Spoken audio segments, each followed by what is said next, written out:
Ever wonder what happens to blockbuster ideas that just stall?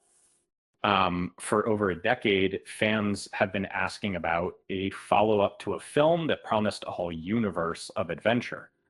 Um, um, it began with a collaboration between two of Hollywood's biggest names, Steven Spielberg and Peter Jackson. Um, so they set out to bring the timeless world of Tintin to uh, the big screen, and they largely succeeded. Maybe um, Spielberg, the mind behind, and Jackson, the visionary behind, seemed an unstoppable duo. Their first film was a vibrant, action-packed success. It hinted at a sprawling franchise inspired by the numerous stories from the original books. But despite positive reception, um, kind of a sequel has remained frustratingly out of reach. Um, the plan was ambitious to build a series mirroring the long-running comic books. Um, Stories like and um, all of these are potential starting points, which is super, super. But despite the first film's success, the studio hesitated. It wasn't a billion-dollar smash, and perhaps a full-blown franchise seemed too risky. It's a shame because truly captured the spirit of adventure. Um, it was colorful, lighthearted, and genuinely exciting. Unlike some adaptations that missed the mark, delivered a globe-trotting thrill ride with spectacular set pieces and unexpected twists. The original vision was for Jackson to direct the second film with Spielberg producing and then Jackson, known for his work on, clearly understood how to balance spectacle with compelling storytelling. The main reason it would have been a seamless transition, a natural passing of the directorial torch. Uh, Jackson initially planned to begin the sequel after completing trilogy. However, that project proved to be an enormous undertaking, civilization error.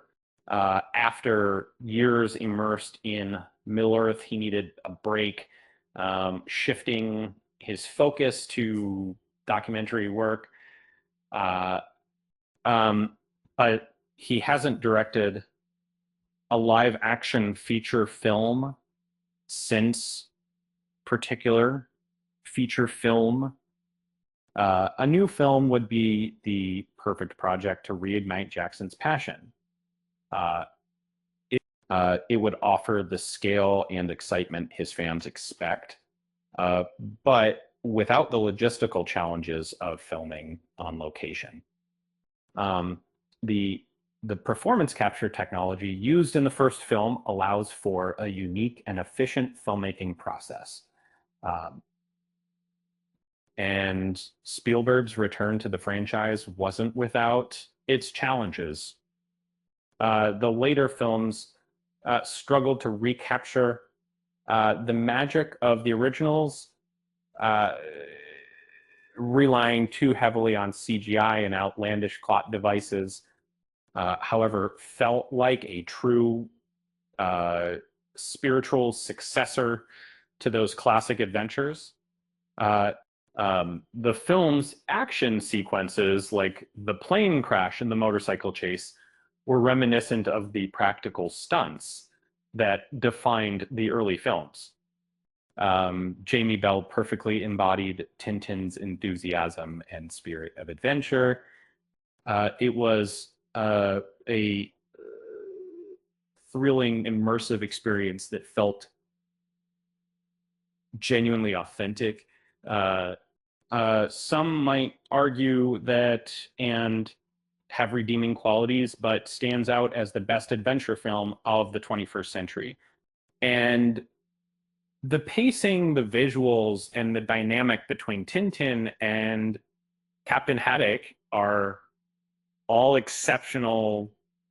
Um, Despite the years that have passed, uh, there is still hope for a sequel. Andy Serkis, who brilliantly portrayed Captain Haddock, recently confirmed that Jackson is still actively working on the project and that a collaboration could be on the horizon. Belated sequels do happen. Um, so that is sort of like, that is so display, and that is so very difficult, that perhaps it's wishful thinking, but the dream of a new adventure isn't quite dead yet. And speaking of long waits, did you hear about the snail who finally got to the post office? It took him forever, but he said it was worth the celebration. Um, with that said, thanks for watching, and until next time,